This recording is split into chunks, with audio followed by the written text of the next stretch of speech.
The phone buzzed on Alessandro Russo's desk for the third time in 10 minutes. The name, Isabella, glowing insistently against the polished black walnut. He stared at it from across his Manhattan office, his jaw tightening as another text notification appeared beneath the missed calls. His attorney was mid-sentence, discussing the final details of the Brooklyn waterfront acquisition that would expand the Russo family's legitimate real estate holdings by 40%. $20 million hung in the balance. His wife's texts about whatever domestic crisis had captured her attention today could wait. Alessandro reached over and silenced the phone without looking at the messages, then turned his attention back to the contract spread before him. He had no idea that decision would haunt him for the rest of his life, that in 3 hours Detective Chen would call to tell him they'd found Isabella's wedding ring on the George Washington Bridge. Some moments, he would learn, don't offer second chances. Welcome to Mafia and Romance. We have an emotional journey ahead that will take you through every feeling imaginable. Drop a comment telling us where you're watching from, and don't forget to subscribe to the channel. Your support makes all the difference in bringing you these powerful stories. Isabella Russo stood in the center of their penthouse living room, her hands trembling as she clutched her phone. The afternoon sun streamed through floor-to-ceiling windows overlooking Central Park, casting long shadows across marble floors that had never felt like home. 3 years of marriage, and she still felt like a guest in this pristine monument to her husband's success. The nausea had started 2 weeks ago, accompanied by exhaustion so profound that getting out of bed felt like climbing a mountain. At first, she dismissed it as stress. Being married to one of New York's most powerful men, legitimate businessman on the surface, underground king beneath, came with anxieties that settled into your bones and never quite left. But this morning, staring at the positive pregnancy test in her trembling hands, Isabella had known she couldn't keep pretending everything was fine. She needed to tell Alessandro. She needed him to understand that their family was about to change, that the careful distance he'd been maintaining between them for the past year had to end. She'd been trying to reach him for 2 hours now. 3 calls, 5 texts, each one showing as delivered, but unread. Isabella looked down at her phone and typed another message, her fingers hesitating over the keys. Alessandro, please. I really need to talk to you. It's important. It's about us. About our future. Please call me back. She hit send and watched the message join the others in that endless, one-sided conversation. The silence that came back felt like a physical weight pressing against her chest. Isabella walked to the window, pressing her palm against the cool glass. 23. Stories below, the city pulsed with life. Yellow cabs honking, people rushing along Fifth Avenue, the autumn leaves in Central Park turning brilliant shades of gold and crimson. All that vitality and movement, and she'd never felt more isolated in her life. Her reflection stared back at her from the window. Petite frame drowning in an oversized sweater, dark hair pulled into a messy bun, hazel eyes that used to sparkle with hope, now clouded with something that looked dangerously close to defeat. At 28, she looked younger than her years, which had always made people underestimate her. Alessandro had been different at first. He'd seen her strength beneath the soft exterior. Now he barely saw her at all. The phone remained silent in her hand. Isabella tried calling one more time, her heart hammering as it rang once, twice, 3 times. On the 4th ring, she heard voices in the background.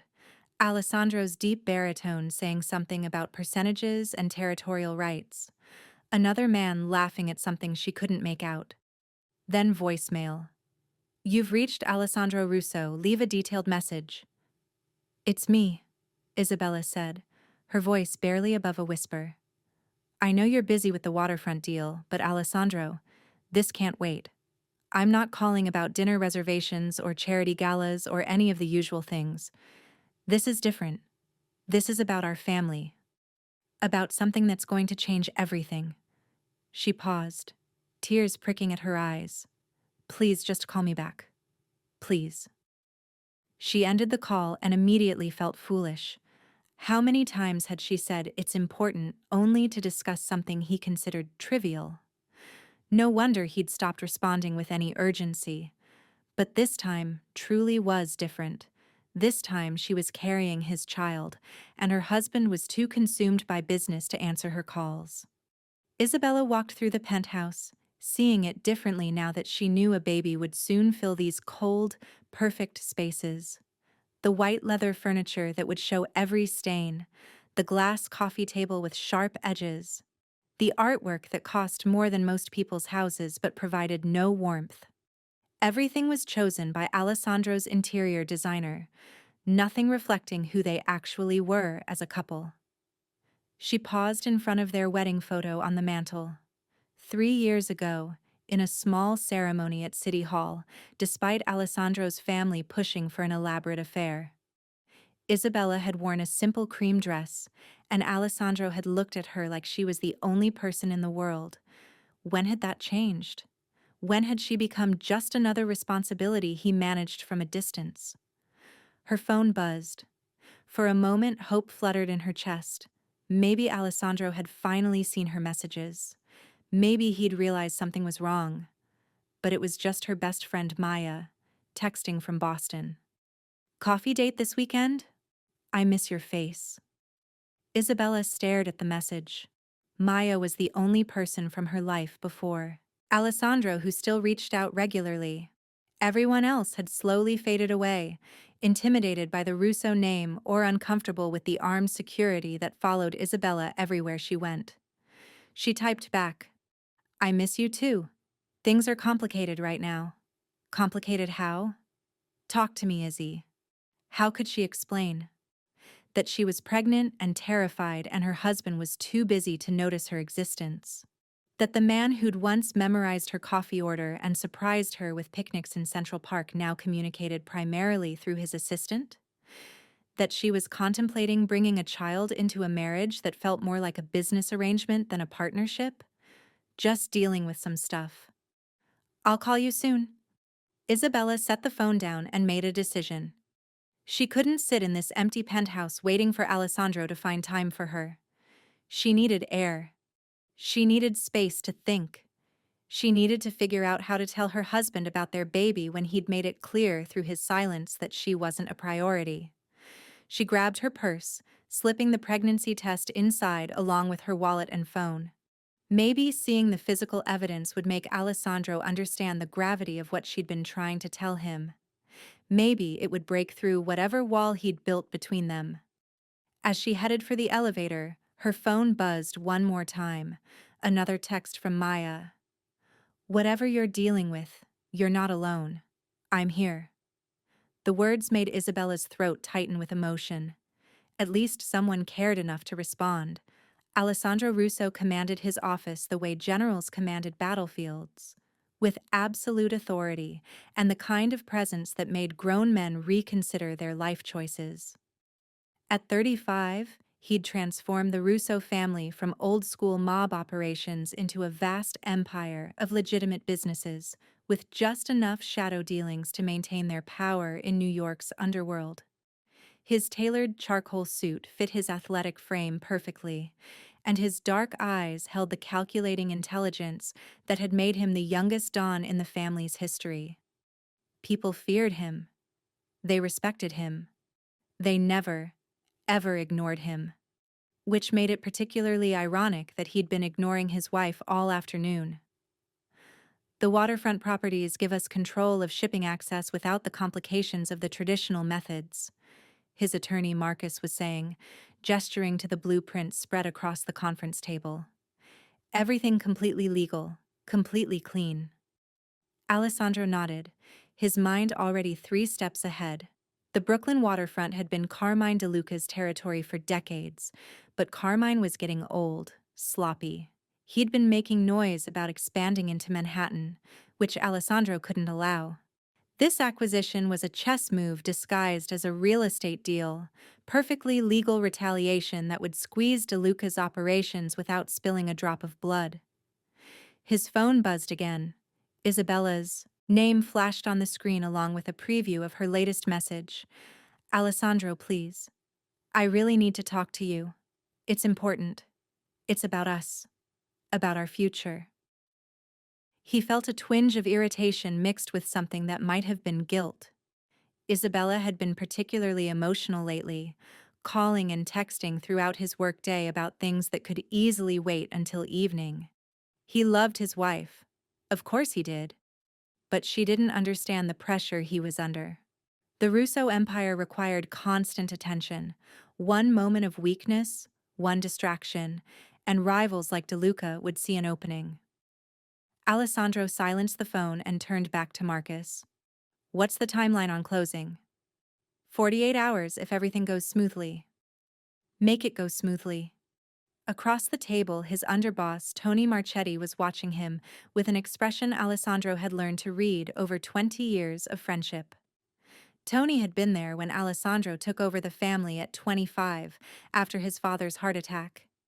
He'd stood beside him through every difficult decision, every necessary violence, every transformation from street soldier to businessman. Boss, Tony said quietly, maybe you should. Whatever Isabella needs can wait. Alessandro cut him off, his tone leaving no room for argument. We're in the middle of the biggest acquisition of the year. She'll understand. But even as he said it, something nagged at him. Isabella had been different lately, quieter, more withdrawn. The spark that had drawn him to her 3 years ago, when she was a graduate student working part-time at a coffee shop near Columbia, had dimmed to almost nothing. He'd attributed it to the stress of being married to him, the constant security presence, the isolation that came with the Russo name. What if there was something more? He pushed the thought aside. Isabella was safe in their fortress-like penthouse, surrounded by the best security money could buy. Whatever domestic concern had prompted today's barrage of messages would keep until he got home tonight. They'd talk over dinner, and he'd make it up to her somehow. Maybe a weekend trip to their house in the Hamptons. Maybe that diamond bracelet she'd admired last month. The meeting continued for another hour.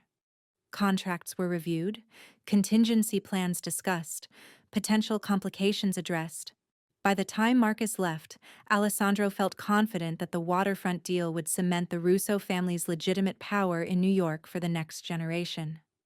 His phone had buzzed 4 more times during the meeting. Each time, he'd ignored it. Tony lingered after the others left, closing the office door with a deliberateness that made Alessandro look up from the contracts he was reviewing. Say what you need to say, Alessandro told him. Isabella called your office 3 times today. Maria says she sounded upset. Isabella's always upset about something lately, Alessandro replied, though the words felt wrong even as he said them. She knew what she was marrying into. Did she? Tony asked quietly. Because from what I remember, you spent the first year of your marriage actually being present, coming home for dinner, taking her to those art galleries she loves, acting like a husband instead of just a boss who happens to have a wife. The observation hit harder than Alessandro wanted to admit. He set down his pen and leaned back in his leather chair, suddenly exhausted. What happened to us, Tony? When did it get so complicated? About the time you decided business was more important than everything else. Alessandro's jaw tightened. Business keeps her safe. Business keeps her living in that penthouse with everything she could possibly want. Except you. The words hung in the air like an accusation. Before Alessandro could respond, his phone rang. Not Isabella this time, his head of security, Frank Caruso. Boss, we have a situation. Something in Frank's tone made Alessandro's blood run cold. Frank had been with the family for 30 years. He didn't panic easily. What situation? Mrs. Russo left the penthouse about an hour ago. Said she needed some air and would be back by dinner. We offered to follow at a distance, but she insisted on privacy.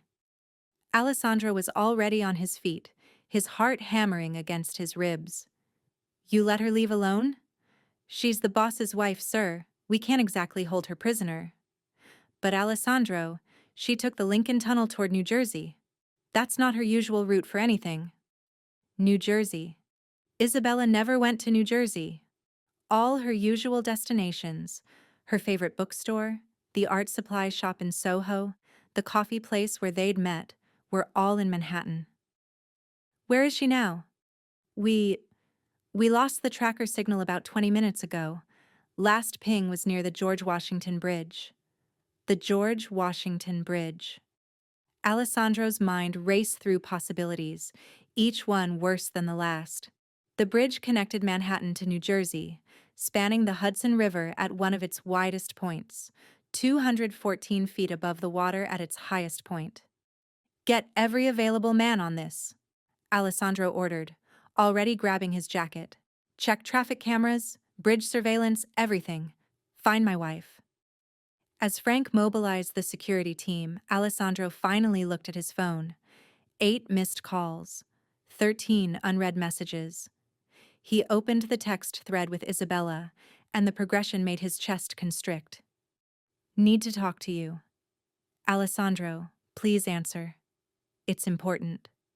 About our future. Why won't you call me back? And then, sent 20 minutes ago, the message that made his blood freeze. I can't keep doing this. I'm sorry I wasn't enough. Maybe you'll be happier without me weighing you down. Don't look for me. I need to figure out who I am without you. The phone slipped from his hands, clattering on his desk.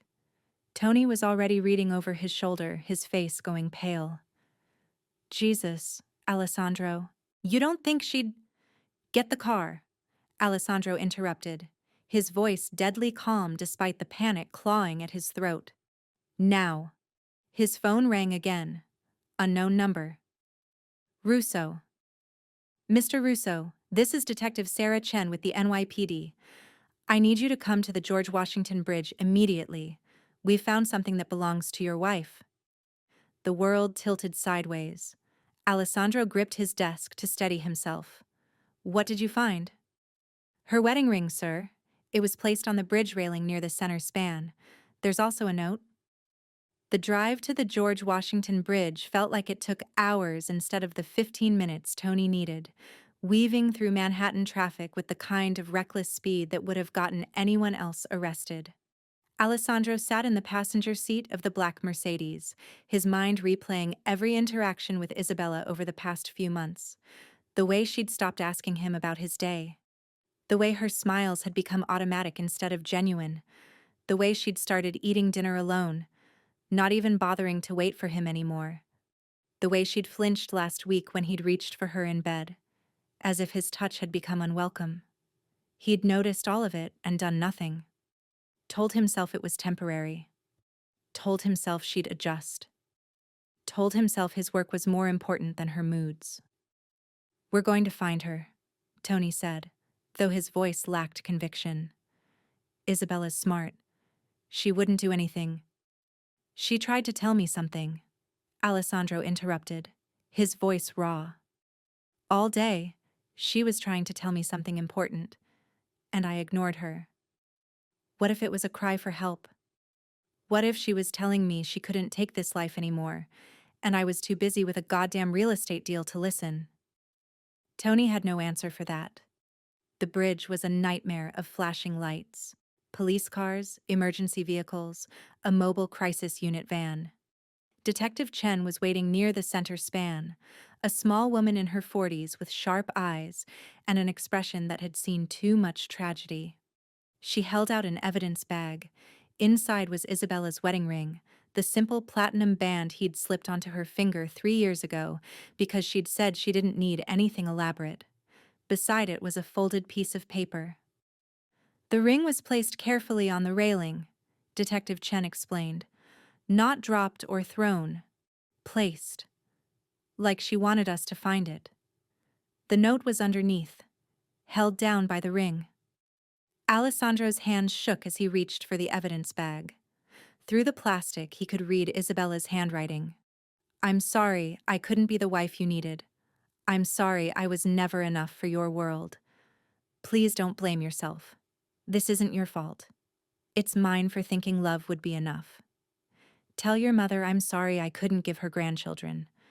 Tell Tony thank you for always being kind to me. And Alessandro, I'm sorry I couldn't make you happy. I hope you find someone who can." The words blurred as tears he hadn't cried since his father's funeral burned his eyes. "Tell your mother I'm sorry I couldn't give her grandchildren." "Mr. Russo?" Detective Chen said gently. "Is there any reason your wife would be suicidal? Any history of depression or mental health issues?" Alessandro couldn't speak, couldn't breathe. The note was a goodbye. Isabella thought she wasn't enough. She thought he'd be happier without her. She thought. His phone buzzed. Frank's name appeared on the screen. "Tell me you found her," Alessandro answered, his voice breaking. "Boss, we pulled the bridge surveillance footage. Mrs. Russo's car crossed the bridge 45 minutes ago. But Alessandro, she wasn't alone." The panic transformed into something cold and deadly. "What do you mean she wasn't alone?" There was another vehicle following her. Black SUV, no plates visible. After she stopped at the center span, the SUV pulled up behind her. 3 men got out. There was a struggle, brief. Then they put her in the SUV and drove off. Her car was left running on the shoulder. Not suicide. Kidnapping. Alessandro's grief transformed into rage so pure it felt like clarity. Someone had taken his wife. Someone had made Isabella think she needed to leave a suicide note to cover their tracks. Someone had terrorized her badly enough that she'd removed her wedding ring and written words designed to make him think she'd jumped. "Where's the SUV now?" he demanded. "We're tracking it through traffic cameras. Looks like they're heading south on the Palisades Parkway toward New Jersey."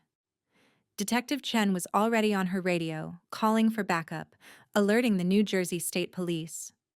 But Alessandro knew how these things worked. By the time the police mobilized, Isabella could be anywhere. Could be hurt. Could be. He couldn't let himself think it. "Tony," he said, his voice carrying the authority that had built an empire. "Call everyone. Every soldier, every associate, every person who owes the Russo family a favor. I want every inch of New Jersey searched. I want that SUV found. And I want whoever took my wife brought to me alive."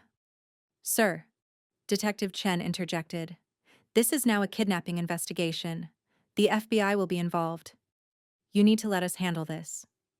Alessandro turned to look at her, and for the first time, she saw past the businessman veneer to the man beneath, the one who'd grown up on Brooklyn streets, who'd earned his reputation through calculated violence, who was capable of things that kept lesser men awake at night.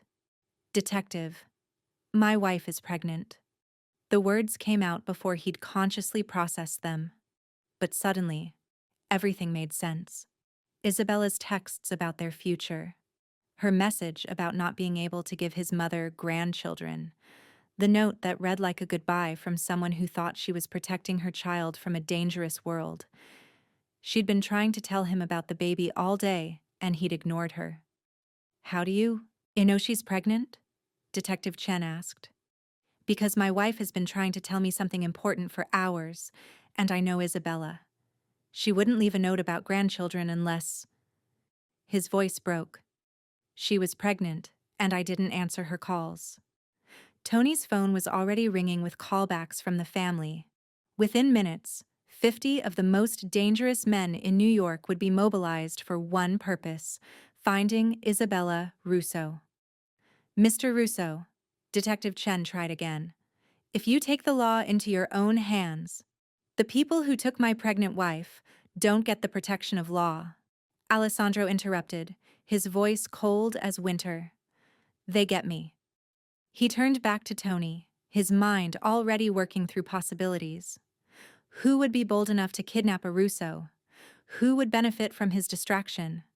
Who had motive and opportunity? Carmine DeLuca, the waterfront deal. Alessandro had been so focused on the legitimate acquisition that he'd missed the real threat. DeLuca wasn't backing down, he was escalating, Taking Isabella was either revenge or leverage, maybe both. Find out everything about Carmine's operations in New Jersey, Alessandro ordered. Warehouses, safe houses, businesses, anywhere he could hold someone. And Tony, tell the men this isn't a negotiation, this is war. As his security team scattered to execute his orders, Alessandro stood on the George Washington Bridge, staring down at the dark water of the Hudson River below. Isabella had stood here, afraid and alone, removing her wedding ring to fake her own death while men grabbed her. She'd thought she was protecting their baby by making him believe she was gone. She had no idea that knowing the truth would unleash something in him that his enemies should have feared. Alessandro pulled out his phone and looked at Isabella's last message one more time. "Don't look for me. I'm coming for you, Isabella," he whispered to the night, "and God help anyone who's touched you." Isabella woke in darkness, her head pounding and her mouth tasting like copper. The last thing she remembered clearly was standing on the George Washington Bridge, her wedding ring clutched in her trembling hand as she tried to compose a note that would make Alessandro believe she'd chosen to leave. The men had appeared so quickly. One moment she was alone with the wind and the distant sounds of traffic. The next, there were hands grabbing her arms, a cloth pressed over her mouth. The acrid smell of chemicals making her vision blur. She'd fought. God, she'd fought, thinking of the baby, thinking she had to protect the baby. But there had been too many of them, and the world had gone black. Now she tried to move, and realized her hands were zip-tied behind her back. Panic flooded her system as she took in her surroundings. A small room, maybe 10 by 10 feet. Concrete walls. A single metal door with no handle on the inside. One bare bulb hanging from the ceiling, currently dark. The smell of mildew, and something chemical that made her stomach turn. A warehouse. She was in some kind of warehouse or industrial building. Isabella's first coherent thought was for the baby. Had the chemicals they'd used to knock her out harmed her child? Was 6 weeks too early for the pregnancy to survive trauma like this? She'd only taken the test that morning, hadn't even seen a doctor yet. What if the stress alone? The door opened, flooding the room with fluorescent light that made her eyes water. A man stepped inside, and Isabella's blood ran cold. She recognized him from photos Alessandro kept in his study. Photos of enemies and rivals that she wasn't supposed to see, but had stumbled across one sleepless night. Carmine DeLuca, mid-50s, graying hair, expensive suit that couldn't hide the cruelty in his eyes. One of the old-school bosses who resented Alessandro's transformation of the Russo family business, who thought legitimacy was weakness. "Mrs. Russo," Carmine said, his voice carrying the thick Brooklyn accent of someone who'd never left the neighborhood. "Sorry about the accommodations. Not quite what you're used to, I imagine." Isabella forced herself to meet his eyes, channeling every ounce of strength she'd developed growing up with an alcoholic father and a mother who'd worked 3 jobs to keep them afloat. She might have married into money and power, but she'd been poor once. She knew how to survive. "What do you want?" Her voice came out stronger than she felt. Carmine smiled, and it was the most frightening thing she'd ever seen. "What I want is for your husband to understand that he can't just steamroll over territories that don't belong to him. The Brooklyn waterfront has been DeLuca property for 30 years. That doesn't change because some young punk decides he wants to play real estate developer." "So you kidnapped me." Isabella kept her voice level despite the fear coursing through her veins. "You made me fake my own suicide. You do realize what Alessandro will do when he figures out I'm not actually dead?" "Oh, he won't figure that out," Carmine said, pulling a phone from his pocket. "See, this is your phone. We took it from your purse. And in about an hour, we're going to send one final text from the middle of the bridge. Something poetic about not being able to live in his world anymore. Then the phone goes in the river. And as far as the NYPD is concerned, you're a tragic suicide. Another casualty of the mob life." Isabella's heart hammered against her ribs. They'd planned this meticulously. The note, the ring, the phone, all of it designed to make Alessandro believe she was dead. And once he believed that, once he stopped looking for her, they could do whatever they wanted with her. "He'll never believe I killed myself," she said, though her confidence was wavering. "Won't he?" Carmine crouched down so they were at eye level. "You've been miserable for months. Everyone can see it. The wife who's never quite fit into her husband's world. Always alone at those charity galas. Always looking lost at family dinners. Alessandro's been too busy building his empire to notice his wife falling apart. The suicide note you wrote? It's completely believable." The worst part was that he was right. She had been miserable. She had felt out of place and alone. And Alessandro had been too consumed with business to notice, but he'd notice now. Once Alessandro realized she was gone, truly gone, he'd burn the city down looking for her. "There's something you should know," Isabella said quietly. "I'm pregnant."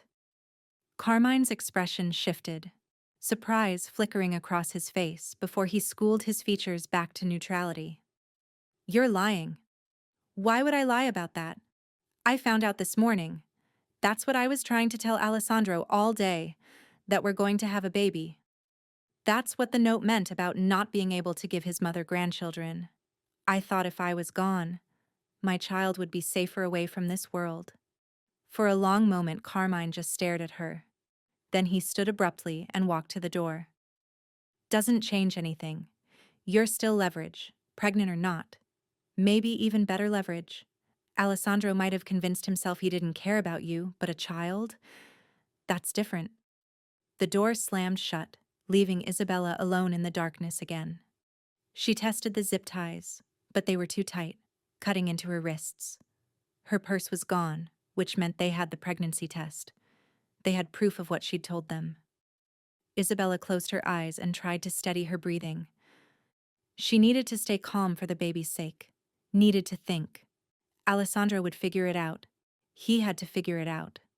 The man she'd married 3 years ago. The one who'd memorized her coffee order and surprised her with picnics, and looked at her like she was his entire world. That man was still in there somewhere beneath the cold businessman exterior. That man would come for her. She just had to survive long enough for him to find her. Alessandro stood in his office, surrounded by maps of New Jersey and surveillance footage playing on multiple screens. It had been 2 hours since he'd learned Isabella was taken, and every minute that passed felt like an eternity. Tony coordinated with their street soldiers, marking off areas they'd searched. Frank reviewed traffic camera footage, tracking the black SUV through an increasingly complex route designed to lose any tail. And Alessandro was trying not to think about all the ways this could go wrong. "Boss," Frank called out, "we've got something." Alessandro was across the room in 3 strides. On the screen, the black SUV was visible, pulling into what looked like an industrial park in Secaucus, New Jersey. The timestamp showed it was 40 minutes ago. "That's the old Bergen Industrial Complex," Tony said, zooming in on the location. "Mostly abandoned. Used to be textile warehouses back in the 70s. DeLuca's family has owned property there for decades." "How many buildings?" Alessandro demanded. 12 in the complex. Could be in any of them." 12 buildings. It would take hours to search them all. And they didn't have hours. Isabella was pregnant, possibly hurt, definitely terrified. Every moment she spent in Carmine's custody was a moment too long. Alessandro's phone buzzed. Detective Chen. "Mr. Russo, we need to talk about the text message your wife sent." "What text message?" "The one sent from her phone 20 minutes ago. From the center of the George Washington Bridge, according to cell tower triangulation." Alessandro felt ice flood his veins. "Read it to me." It says, "I can't live in your world anymore, Alessandro. I'm sorry I wasn't strong enough. Please forgive me. Tell our baby I loved them." Then nothing. We believe she jumped shortly after sending it. Tell our baby I loved them. The words hit Alessandro like a physical blow. Isabella had told them about the pregnancy. They knew she was carrying his child, and they'd used that information to make the suicide look more convincing.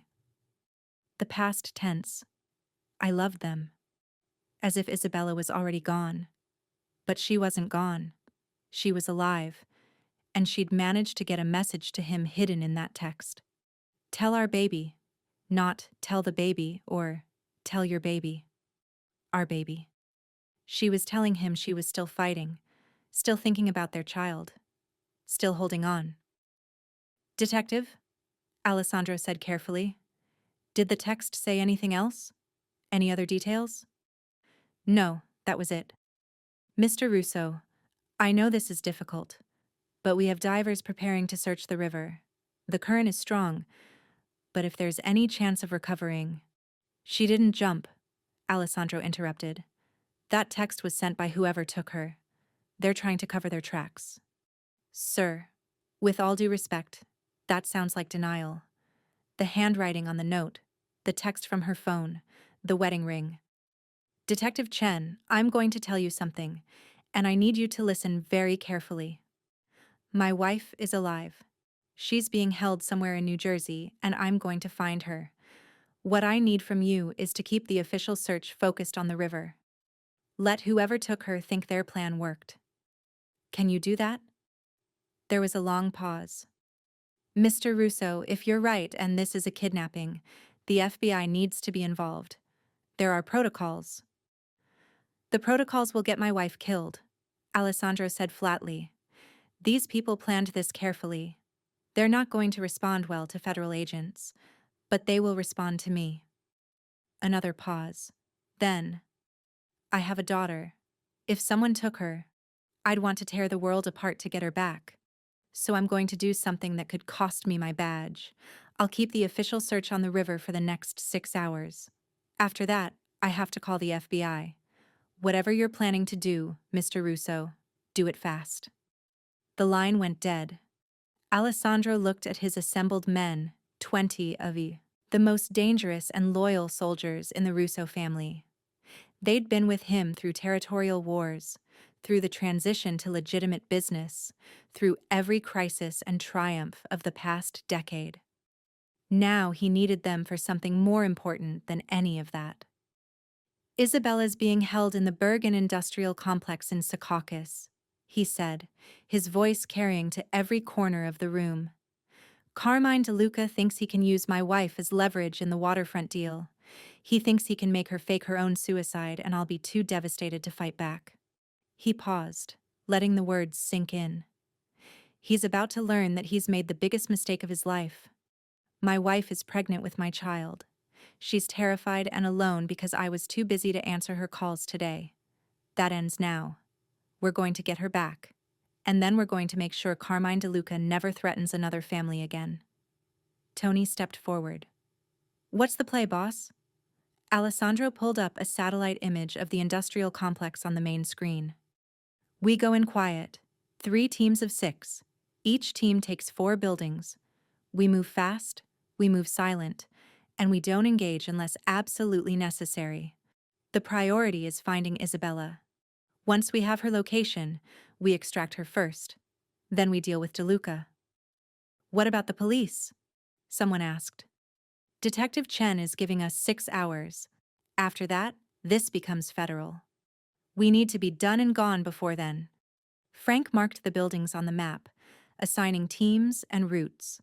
Alessandro watched the planning unfold with the efficiency that came from years of working together. These men weren't just soldiers. They were family. And Isabella was family too, even if Alessandro had done a poor job of showing her that lately. Boss, Tony said quietly, pulling him aside. You know this could be a trap. Carmine knows you'll come for her. He'll be ready. I'm counting on it, Alessandro replied. Carmine thinks he knows me. He thinks I'm just a businessman now, that I've gone soft playing by society's rules. He's about to remember why people used to cross the street when they saw a Russo coming. The Bergen industrial complex looked even more abandoned in person than in the satellite photos. Rusted chain link fences, broken windows, weeds growing through cracked pavement. The perfect place to hold someone where no one would hear them scream. Alessandro's team moved through the darkness like ghosts. No flashlights, no communication except for hand signals. They'd done this kind of operation before, back when the Russo business was less legitimate, when problems were solved with intimidation and violence, rather than contracts and negotiations. Building 1. Empty except for old machinery and decades of dust. Building 2. Same story, rust and abandonment. Building 3. Tony's team reported signs of recent activity, fresh tire tracks, a door that had been recently oiled. They moved in carefully, but found only a storage area for what looked like stolen goods, not Isabella. Building 4 was Alessandro's target. It sat in the center of the complex, 3 stories of brick and steel that had probably been the administrative building back when this was a functioning industrial park. Unlike the other structures, this one still had intact windows on the ground floor, covered from the inside. Someone was here. Alessandro signaled his team to spread out, covering all exits. Then he approached the main entrance with Tony and 2 others flanking him. The door was locked, but that was what Frank was for. Within 30 seconds, they were inside. The ground floor was dark and empty, but Alessandro could hear voices coming from somewhere above. He moved toward the stairwell, his weapon drawn, every sense on high alert. This was the moment where everything could go wrong, where Carmine's men could be waiting in ambush, where one wrong move could cost Isabella her life. But he couldn't think about that. He could only move forward. On the second floor, light spilled from under a door at the end of the hallway. Alessandro counted 3 distinct voices, 2 men, and Carmine's distinctive Brooklyn accent. He couldn't hear Isabella, which either meant she was gagged or unconscious. Or worse. But he couldn't let himself think about worse. He positioned his men, then kicked in the door. The room was an old office converted into a makeshift holding area. Carmine DeLuca stood near a desk, looking surprisingly unsurprised by the intrusion. 2 of his men flanked him, weapons drawn but not aimed. And in the corner, tied to a chair with duct tape over her mouth, was Isabella. She was alive, conscious. Her hazel eyes went wide when she saw him, and even through the tape he could see her trying to say his name. Alessandro, Carmine said calmly, as if they'd run into each other at a restaurant. I was wondering how long it would take you to find us. Let her go, Alessandro said, his weapon trained on Carmine's chest. Now. Let's talk about this like civilized people. You want your wife back? I want the waterfront deal canceled. Simple exchange. Alessandro's finger tightened on the trigger, but he forced himself to stay calm. Carmine's men had weapons too. If this turned into a shootout, Isabella could be caught in the crossfire. You made a mistake taking her, Alessandro said.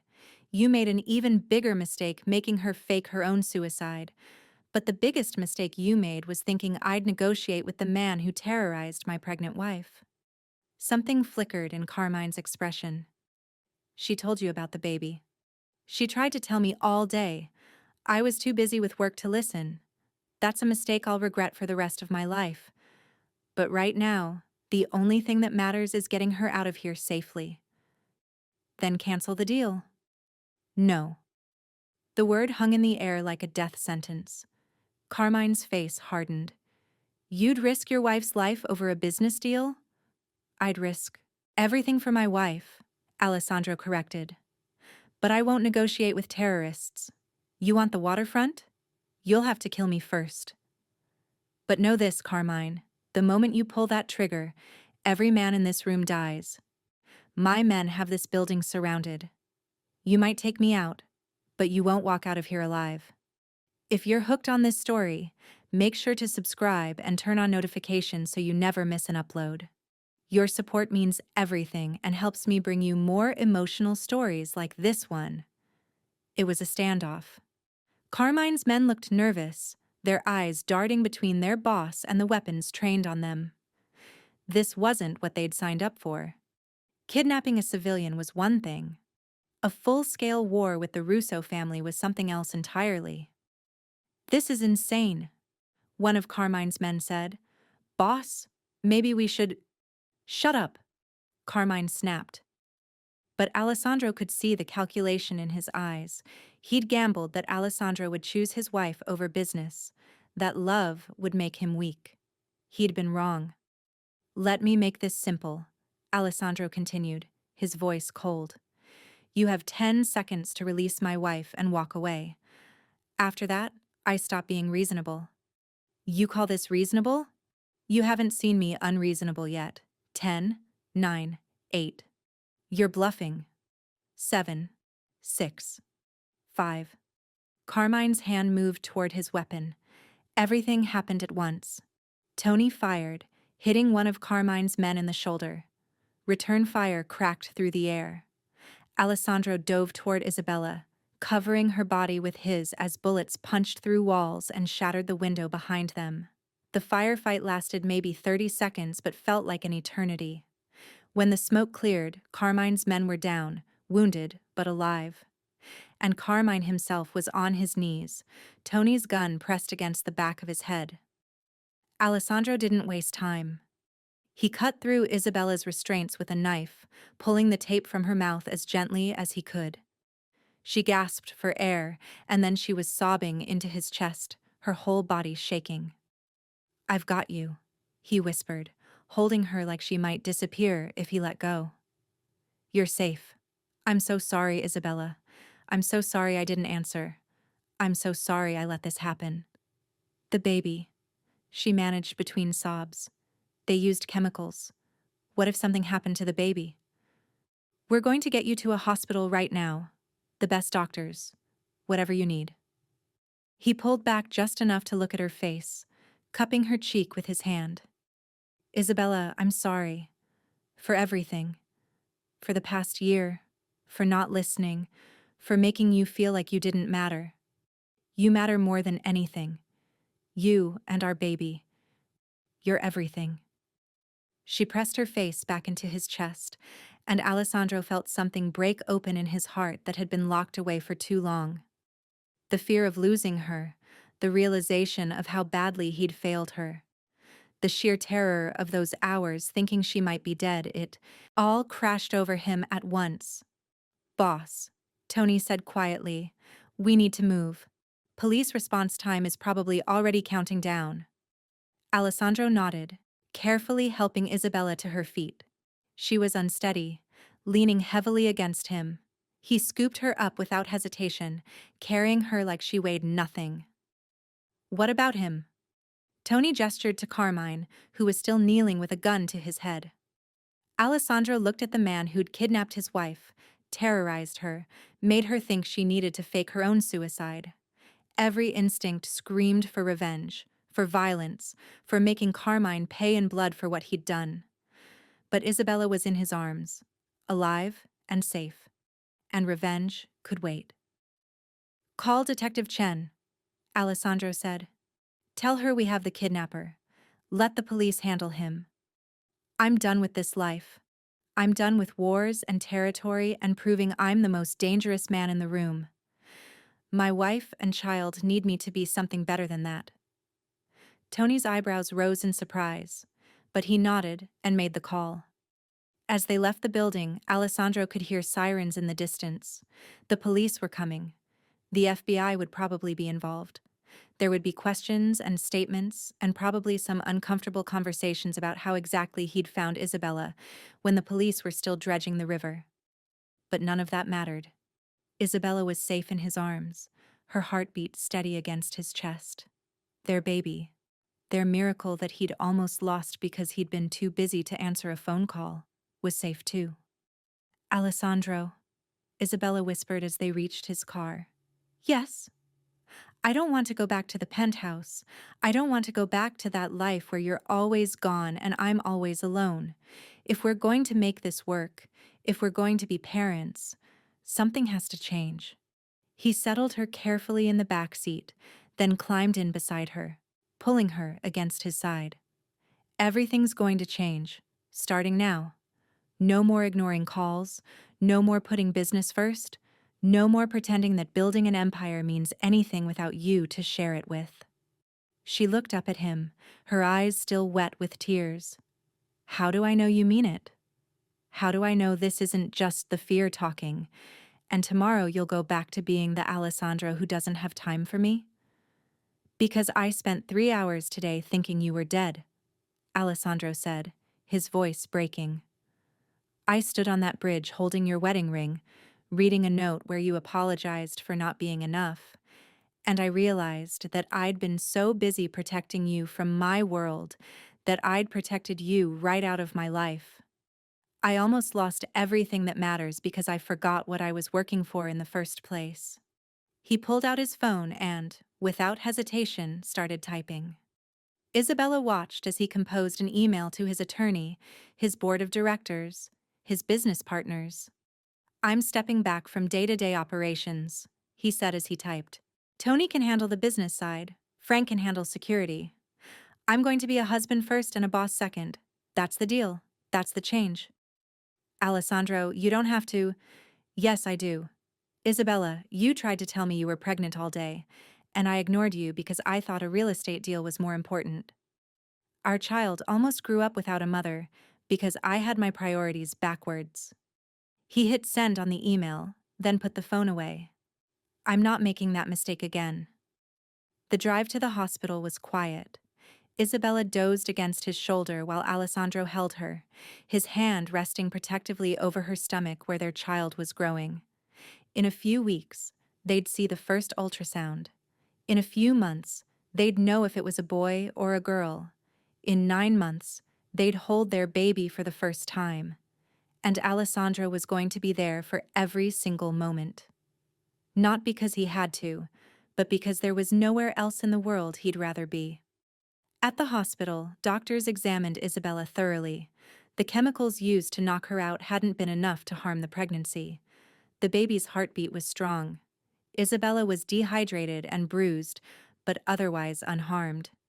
It was, the doctor said, a miracle that everything had turned out okay. Alessandro didn't believe in miracles, but sitting in that hospital room, watching Isabella sleep peacefully for the first time in what felt like forever, her hand resting on her stomach where their baby grew, he thought maybe he could start. His phone buzzed with texts from Tony. The police had Carmine in custody. The FBI was involved but seemed satisfied with the explanation that Alessandro had simply hired private investigators who'd found Isabella before the official search could conclude. The waterfront deal was canceled. Alessandro had made it clear in his emails that he was out of the empire-building business. There would be consequences. Rivals who saw his step back as weakness. Opportunities that would pass by. Money that wouldn't be made. Power that would be ceded to others. Alessandro didn't care about any of it. Isabella stirred, her eyes fluttering open. Hey, she said softly. You're still here. I'll always be here, he promised. No more missed calls. No more choosing business over you. From now on, you and this baby are my only priority. She smiled, the first genuine smile he'd seen from her in months. We have a lot to figure out. Where we're going to live. How we're going to make this work. What kind of life we want for our child. We'll figure it out together, Alessandro said, leaning down to kiss her forehead. That's the key word. Together. Not me making decisions and you adapting. Not you trying to fit into my world, us building something new. I like the sound of that. Me too. Outside the hospital room, Tony stood guard along with 3 other Russo soldiers, the protective detail that would probably never fully go away because Alessandro's past couldn't be completely erased, but it could be managed. It could be balanced with the things that actually mattered. As dawn broke over New York City, Alessandro Russo sat beside his wife's hospital bed, holding her hand and watching their baby's heartbeat on the monitor. He'd spent years building an empire, accumulating power and wealth and influence. But sitting here, listening to the steady rhythm of two heartbeats that meant more to him than anything he'd ever accomplished, Alessandro realized he'd finally found what he'd been searching for all along. Not power, not respect, not even success. Just this. Just Isabella. Just the family they were building together. And that, he thought, was worth more than any empire ever could be. 3 weeks after the kidnapping, Isabella sat in Dr. Monroe's office, staring at the ultrasound screen with a mixture of wonder and disbelief. The tiny flutter on the monitor was her baby's heartbeat. Strong, steady, resilient, despite everything that had happened. "Everything looks perfect," Dr. Monroe said, smiling at both Isabella and Alessandro, who hadn't left his wife's side since the hospital. 8 weeks along. Due date looks like late June. Have you two thought about whether you want to know the gender when the time comes? Yes, Isabella said immediately, reaching for Alessandro's hand. I want to know everything. No more surprises. Alessandro squeezed her fingers gently. After weeks of near constant presence, of actually being there for every doctor's appointment, and every moment of morning sickness, and every quiet conversation about their future, he was learning to read the layers in Isabella's words. This wasn't just about the baby's gender. It was about transparency, about honesty, about never again being left in the dark about the important things. We'll know everything together, he promised. Dr. Monroe printed out several ultrasound photos, and Isabella clutched them like precious artifacts as they left the office. In the car, she stared at the grainy black and white images, trying to see their child in the abstract shapes. It doesn't look like much yet, she said softly, just a blob with a heartbeat.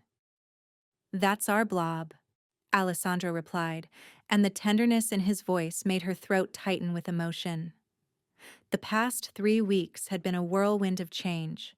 True to his word, Alessandro had stepped back from the day-to-day operations of the Russo family business. Tony had taken over most of the legitimate enterprises, and the shadowy underworld dealings that Alessandro couldn't completely sever ties with overnight were being managed at arm's length. But the change hadn't come without cost. Vincent Calabresi, one of the old-school bosses who'd always resented Alessandro's power, had started making moves into Russo territory. Nothing overt enough to start a war, but enough to test whether Alessandro's retreat from business meant he'd gone soft. There had been incidents. A restaurant fire? That was definitely arson. 2 of their trucks hijacked. Whispers that the Russo family was vulnerable. Alessandro knew all of this because Tony called him daily with updates. And every time, Isabella could see the tension in her husband's shoulders, the way his jaw tightened as he listened to reports of threats and incursions. The instinct to respond with overwhelming force was still there, ingrained by years of ruling through strength and fear. But he was fighting it. For her. For their baby. Tony called while you were in with Dr. Monroe, Alessandro said as they drove through Manhattan traffic.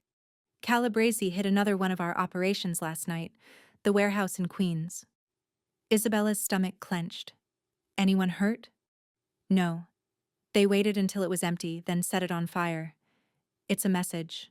They're testing to see if I'll respond. What are you going to do? Alessandro was quiet for a long moment, his hands tight on the steering wheel.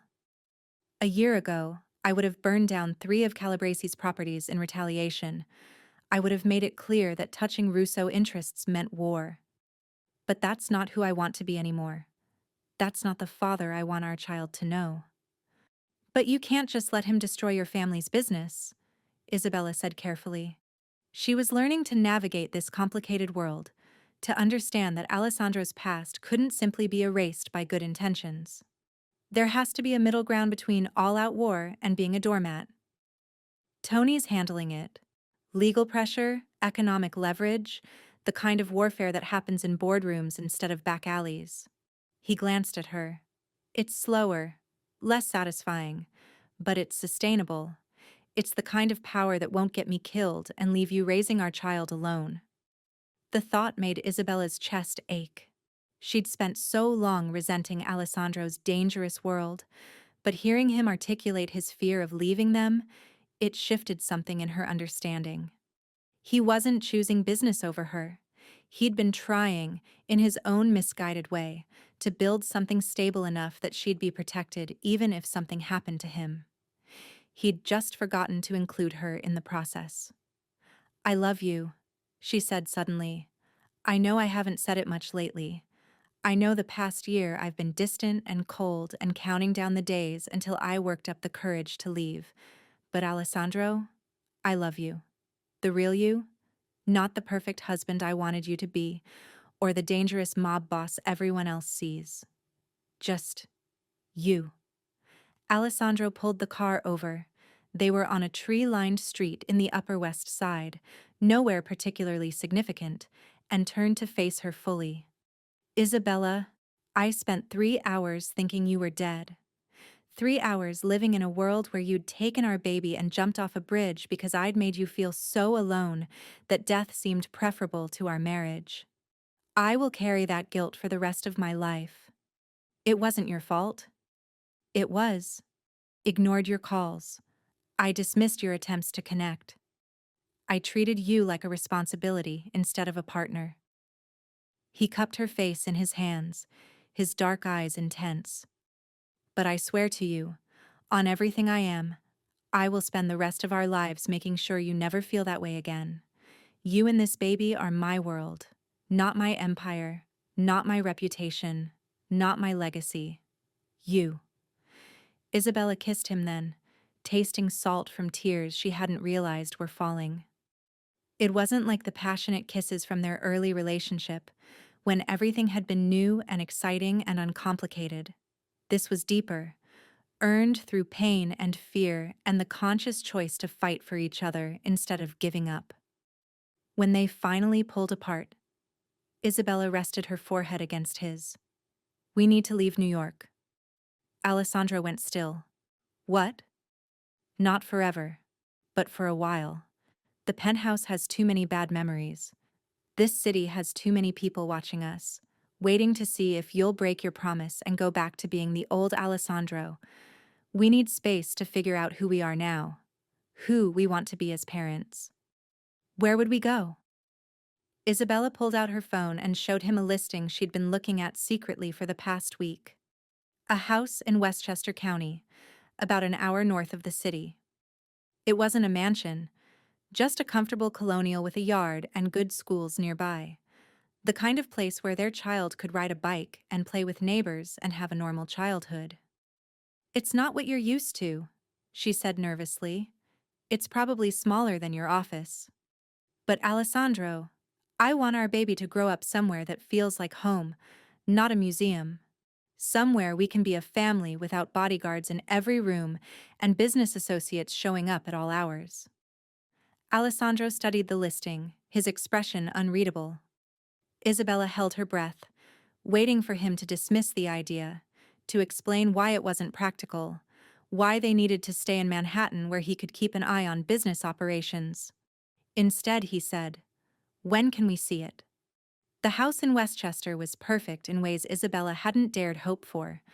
Built in the 1950s, it had hardwood floors that creaked in places and a kitchen that needed updating, and a backyard with an old oak tree that would be ideal for a swing set.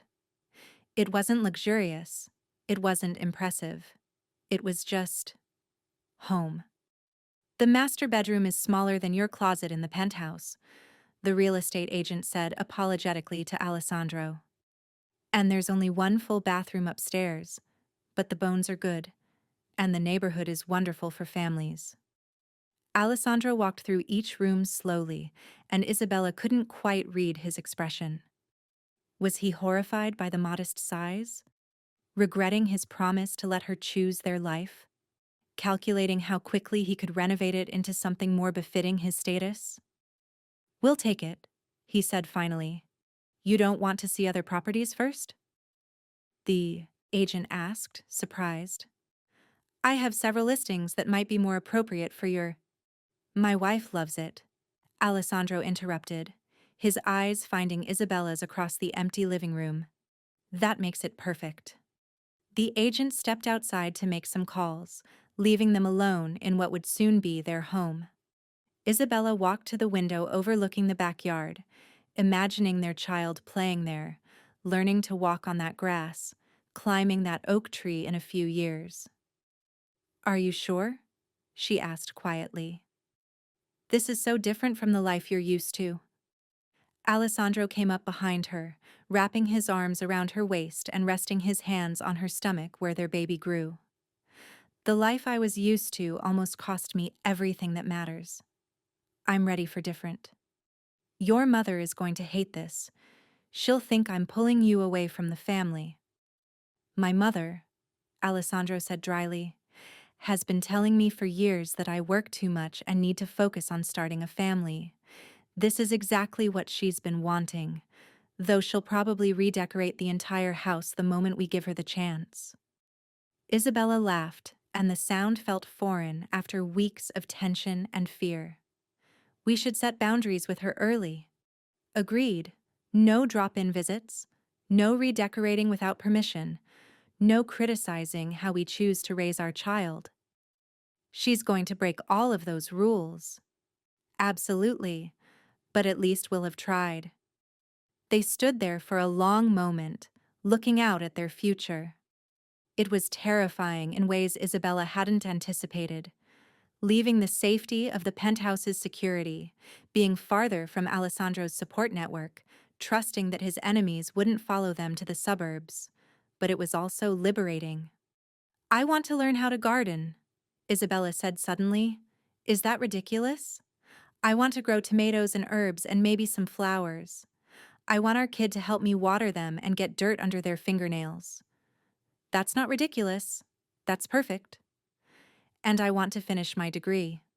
I was 3 semesters away from graduating when we got married, and I just stopped. Told myself it didn't matter because I was Mrs. Alessandro Russo now. But it does matter. I want our child to see me as more than just their father's wife.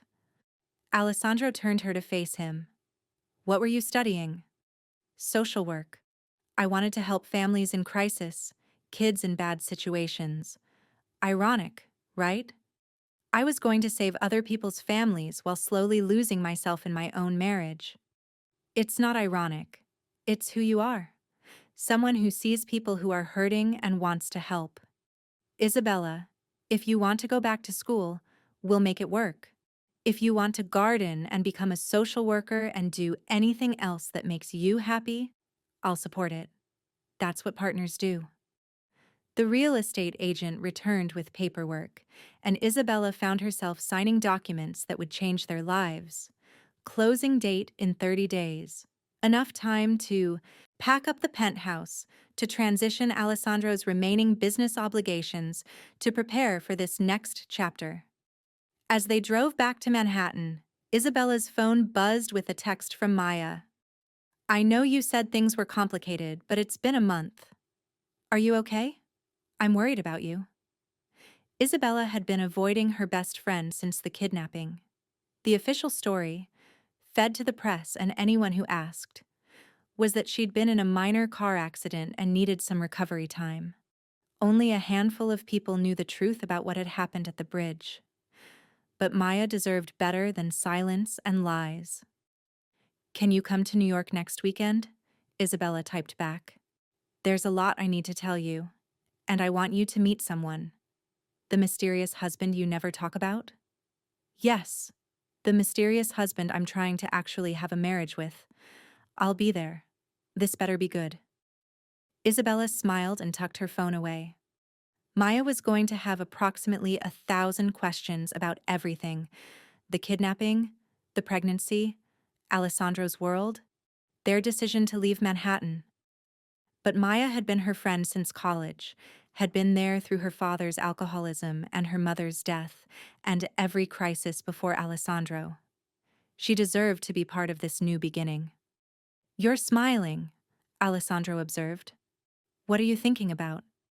I'm thinking that we're going to be okay, Isabella said.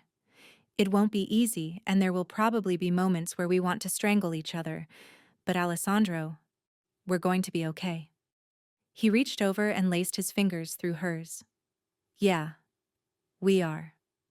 The call came at 2 a.m. on a Tuesday, 3 weeks before they were scheduled to move into the Westchester house. Isabella woke to Alessandro's phone buzzing insistently on the nightstand, his voice rough with sleep as he answered. This better be important. Whatever Tony said on the other end made Alessandro sit bolt upright, instantly alert. When? How bad? Isabella's heart started racing. She'd been living with a low-level anxiety since the kidnapping, constantly waiting for the other shoe to drop, for the past to come roaring back and destroy their fragile peace. I'm on my way, Alessandro said, already getting out of bed. What happened? Isabella asked, turning on the lamp. Calabrese made his move. He torched our main office building downtown. Tony and 3 others were inside doing late inventory. They got out, but Tony's got smoke inhalation and second-degree burns. He's at Mount Sinai. Isabella was already getting dressed. I'm coming with you. Isabella, don't. Don't tell me to stay here where it's safe. Tony is your best friend. He's been nothing but kind to me since day one. I'm coming. Alessandro looked like he wanted to argue, but something in her expression stopped him. Okay. But we take the full security detail and you stay close to me. The drive to Mount Sinai was tense and quiet. Isabella could see Alessandro's jaw clenching and unclenching, his hands tight on the steering wheel. She knew what he was thinking, that this was his fault, that Tony had been hurt because Alessandro had stepped back and created a power vacuum that Calabrese was exploiting. At the hospital, they found Tony in a private room, his left arm and shoulder bandaged, an oxygen mask over his face. His wife Maria sat beside the bed, her eyes red from crying. He's stable, Maria said when she saw them. The doctors say he'll be fine. A few weeks of recovery and he'll be good as new. She paused. Alessandro, they were trying to kill him. Not just send a message. Actually kill him. They barricaded the exits from the outside. If the fire alarm hadn't alerted the fire department so quickly... She didn't need to finish the sentence. Tony could have died. Because of Calabrese. Because of Alessandro's decision to step back.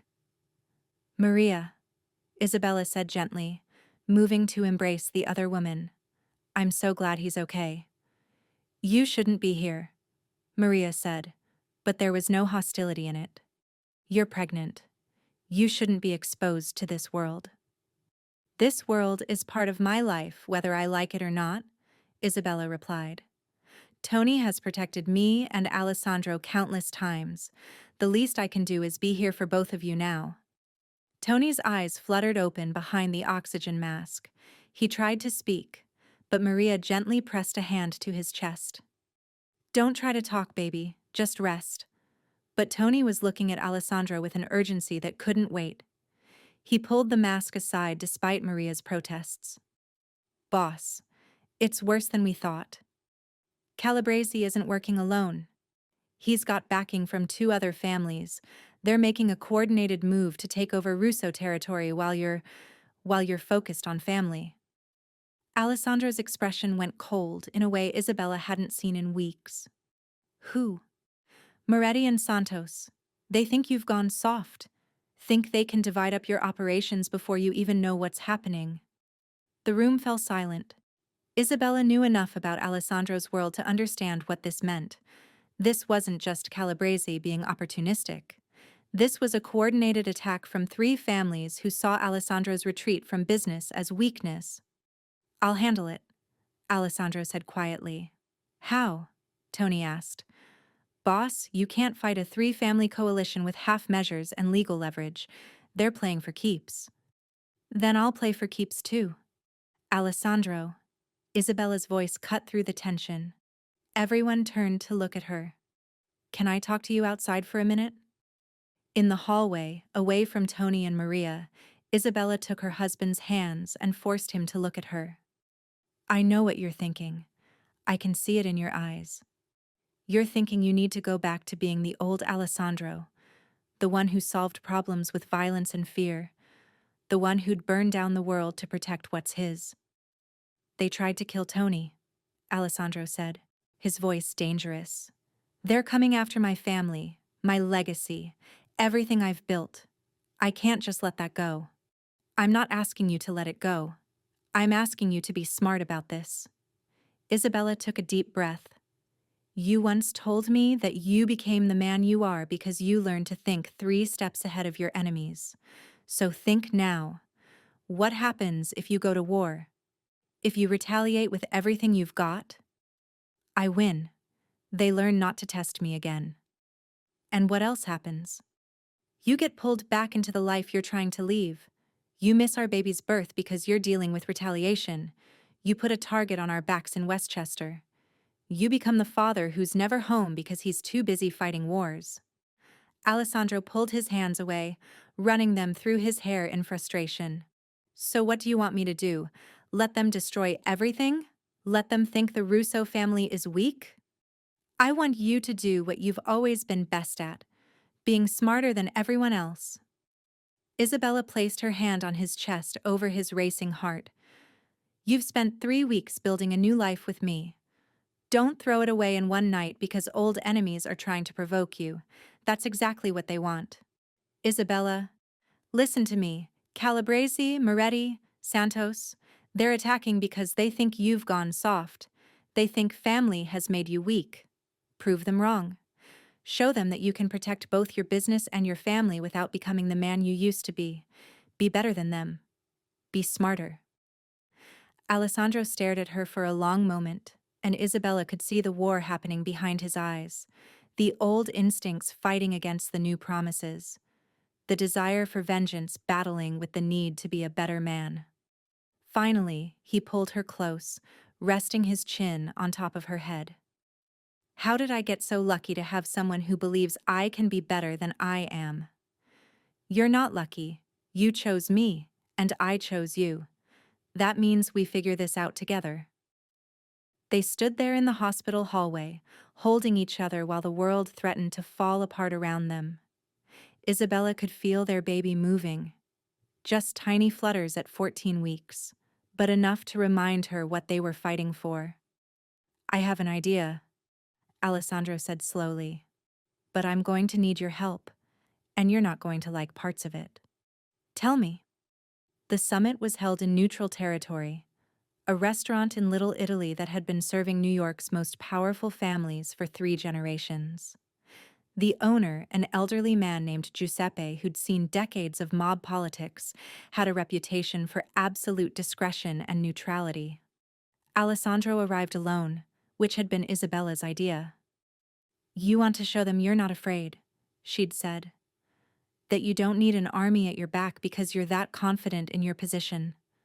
Tony had argued against it. Frank had called it suicidal.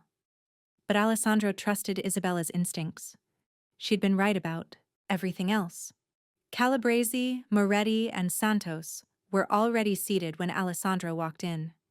3 old-school bosses who'd built their empires through violence and intimidation.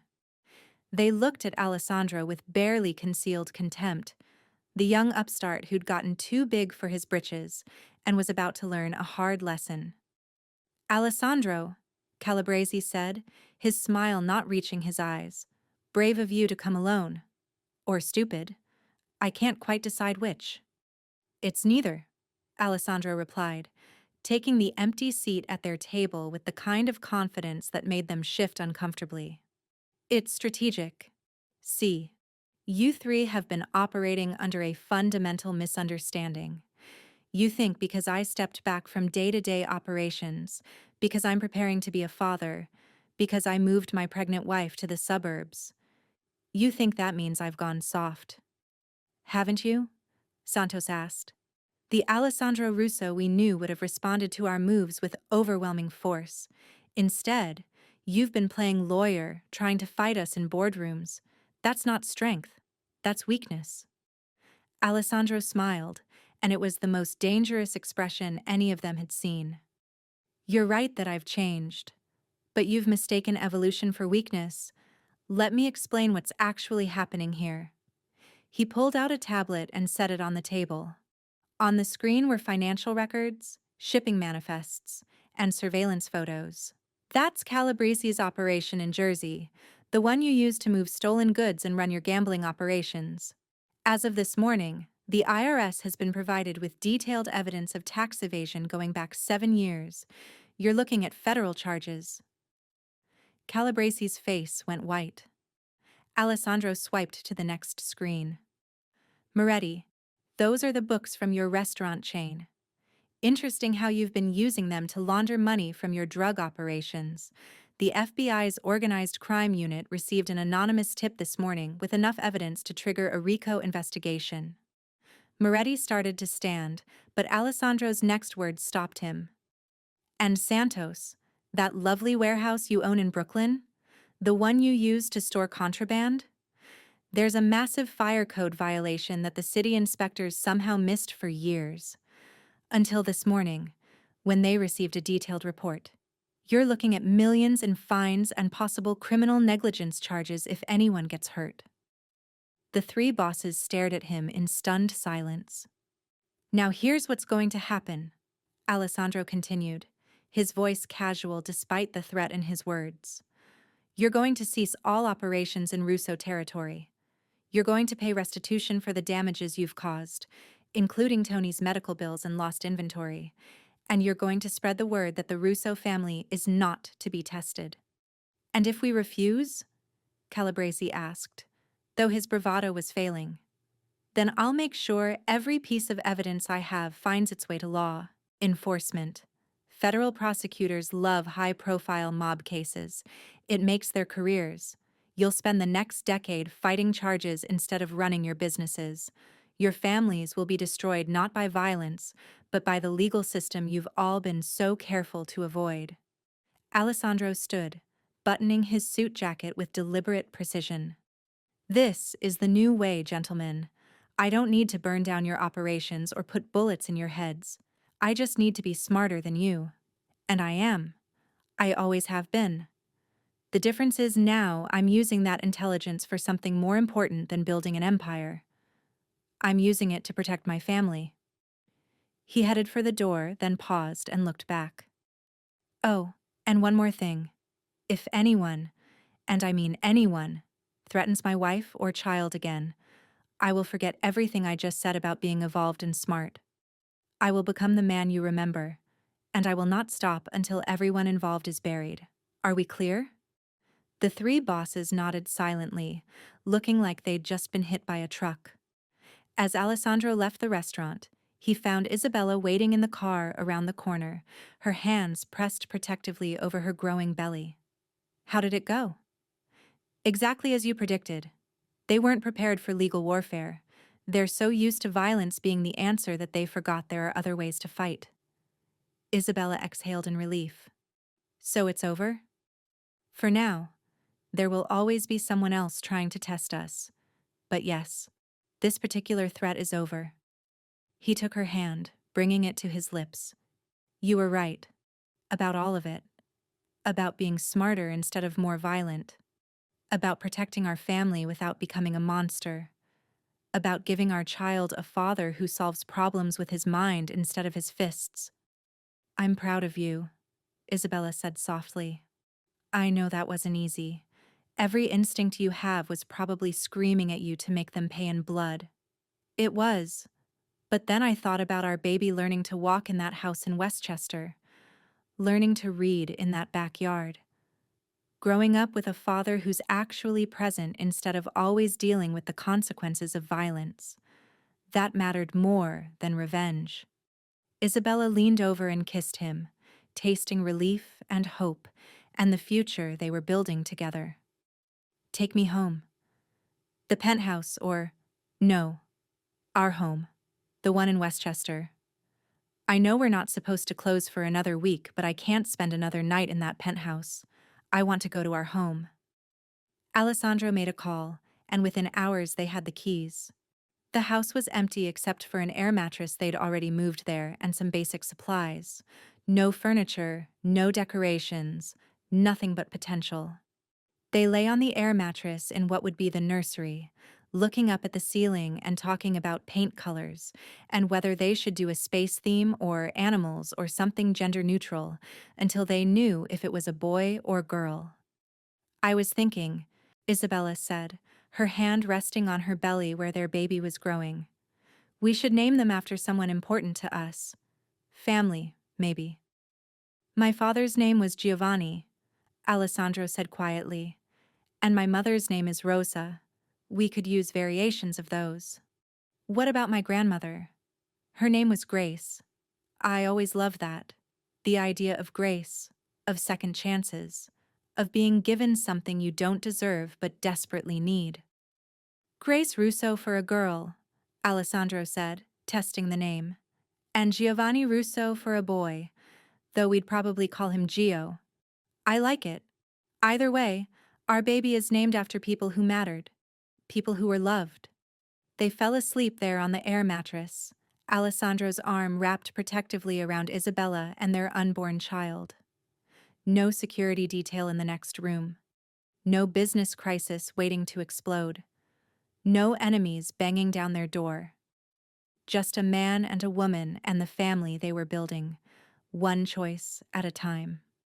6 months later, the nursery was painted a soft sage green with white clouds drifting across the ceiling. A rocking chair sat in the corner, a gift from Alessandro's mother, who had indeed tried to redecorate the entire house, but had been gently but firmly redirected. The crib was assembled, the drawers filled with impossibly tiny clothes in yellows and greens, since they'd decided to keep the gender a surprise until birth. Isabella was 38 weeks pregnant and had officially reached the "get this baby out of me" stage. She waddled through the house, making last-minute preparations while Alessandro followed behind her like an anxious shadow. "Did we buy enough diapers?" he asked for the third time that day. "Yes, we bought enough diapers to last until the baby is potty trained." "What about formula, just in case breastfeeding doesn't work?" "We have formula, and bottles, and a sterilizer, and approximately 17 backup plans." Isabella paused in the doorway of the nursery, one hand on her aching back. "Alessandro, you need to relax. We're as prepared as we're going to be. I just want everything to be perfect when the baby comes." Isabella turned to look at her husband, seeing the anxiety behind his questions. "It won't be perfect. We're going to mess up. We're going to be exhausted and confused and probably disagree about things. But Alessandro, we're going to figure it out together. That's what matters." He crossed the room and pulled her gently into his arms, or as close to an embrace as her belly would allow. "I'm terrified," he admitted. "Not of the criminals or the business or any of the things I've spent my whole life dealing with.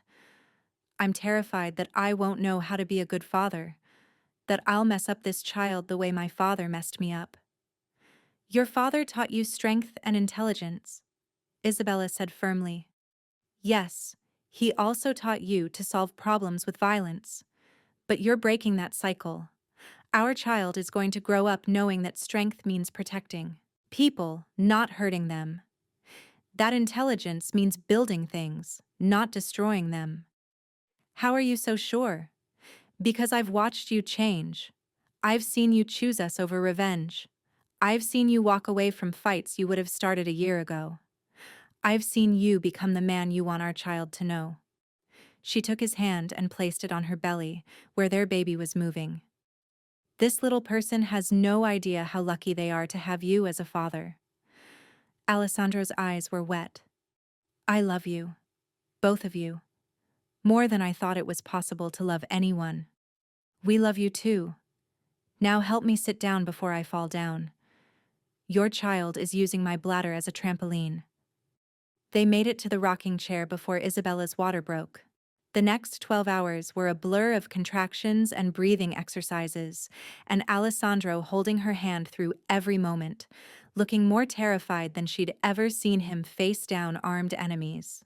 Tony and Maria came to the hospital, as did Alessandro's mother Rosa, who spent the entire time praying in Italian and offering unsolicited advice.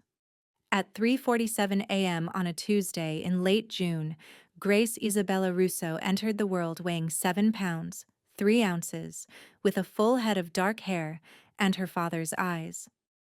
Alessandro held his daughter for the first time with hands that trembled, staring down at the tiny person who'd changed his entire world without even trying.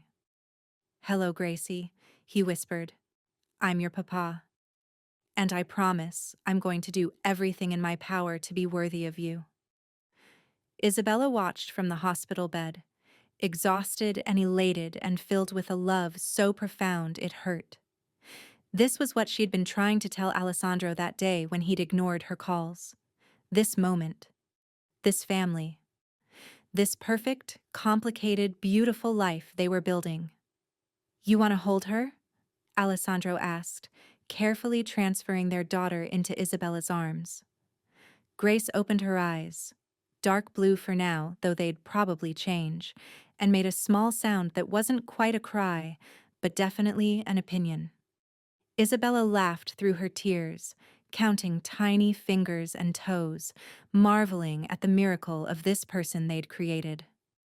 "She's perfect," Isabella said. "She's ours," Alessandro replied, sitting on the edge of the bed so they were all together, mother, father, and daughter.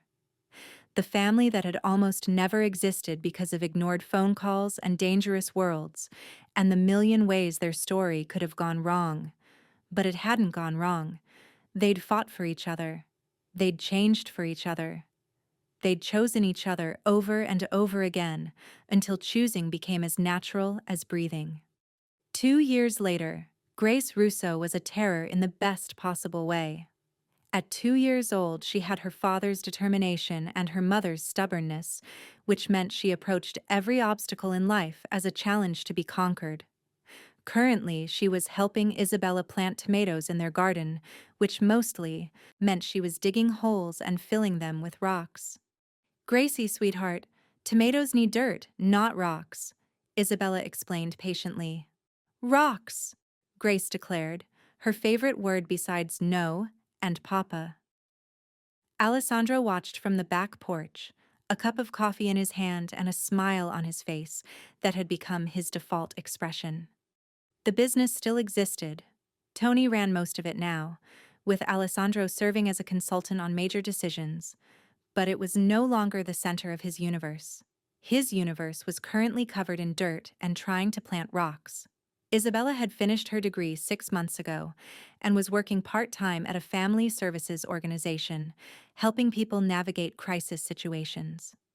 She came home with stories about families she'd helped, kids she'd connected with resources, lives she'd touched in small but meaningful ways. Alessandro was proud of her in ways that had nothing to do with the Russo name or his protection or any extension of his power. She was making a difference because of who she was, and that made everything they'd been through worthwhile. "Papa!" Grace spotted him and came running, leaving a trail of muddy footprints across the grass. Alessandro scooped her up despite the dirt, letting her smear mud across his shirt. "What are you and Mama planting?" "Rocks." "Ah, rocks. That's very practical. They'll grow into bigger rocks." Isabella came over, shaking her head at their daughter's logic. "Your child has very firm opinions about gardening." "She gets that from you," Alessandro said, leaning in to kiss his wife. "No kiss," Grace declared, pushing their faces apart with her muddy hands. "Yucky." They both laughed, and Alessandro thought about how far they'd come from that day on the George Washington Bridge. The day he'd almost lost everything. The day that had forced him to confront what actually mattered. His phone buzzed with a text from Tony. "Board meeting Tuesday. Need your input on the Santos acquisition." Alessandro typed back, Send me the details. I'll review them after Gracie's bedtime. There was a time when he would have dropped everything for a business meeting, when he would have rushed downtown to personally handle the acquisition, but that Alessandro had learned the hard way that empires built on neglect eventually crumble. This Alessandro knew that his real empire was right here, his wife with dirt under her fingernails and joy in her eyes, his daughter who thought rocks were more valuable than tomatoes. This life they'd built from the ashes of what they'd almost lost. "What are you thinking about?" Isabella asked, reading his expression the way she'd learned to do. "I'm thinking that I ignored your calls for a real estate deal that doesn't even matter anymore," he said quietly, so Grace wouldn't pick up on the serious tone. "And I'm thinking about how close I came to losing this, to losing you, to never knowing her." He nodded at Grace, who was now trying to taste the mud on her hands. "I'm thinking that I was given a second chance that I didn't deserve, and I'll never take it for granted." Isabella set down her gardening gloves and took his free hand, the one that wasn't holding their muddy daughter. "We were both given a second chance. I'd started to give up on us too. I'd convinced myself that love wasn't enough, that we were too different, that your world would always come first. I was wrong. You weren't wrong. I made you feel that way. And you changed. You chose us. You keep choosing us." She squeezed his hand. "That's what matters. Not the mistakes we made, but the choices we make now." Grace started squirming, ready to get back to her important work of planting rocks. Alessandro set her down and watched her toddle back to the garden, determination in every step. "You think we should have another one?" Isabella asked suddenly. Alessandro looked at her in surprise. "Another one?" "A sibling for Grace. Someone to plant rocks with and fight over toys and generally make our lives more chaotic." She smiled. "I know it's crazy. We're just getting the hang of one child. But I keep thinking about her growing up alone in this big house, and—" Alessandro kissed her, cutting off the nervous rambling. "Yes? Yes? Yes. Let's have another baby. Let's have 3 babies if you want. Let's fill this house with children who plant rocks and drive us crazy and grow up knowing they're loved. Let's build the family we both deserve." Isabella's eyes filled with tears, the happy kind. "I love you, Alessandro Russo. I love you, Isabella Russo. Thank you for not jumping off that bridge. Thank you for fighting for us when I'd given up. Thank you for being brave enough to demand better from me. Thank you for answering," she said simply. In the garden, Grace called out, "Mama, Papa, come see." They walked over together, hand in hand, to admire their daughter's rock garden. It made no sense from a horticultural perspective, but it was perfect because it was hers. Because she'd created it with absolute confidence that rocks were exactly what the garden needed. Maybe that was the secret, Alessandro thought. Not perfection, but confidence in the choices you made. Not avoiding mistakes, but learning from them. Not building an empire that would outlast you, but building a family that would carry your love forward. As the sun set over their Westchester home, painting the sky in shades of gold and crimson, Alessandro Russo held his wife and daughter and thought about the phone call he'd ignored 2 years ago. The call that should have been the beginning of the end, but instead had become the catalyst for a new beginning. Some second chances came wrapped in tragedy and fear. Some came from standing on a bridge and choosing to keep fighting.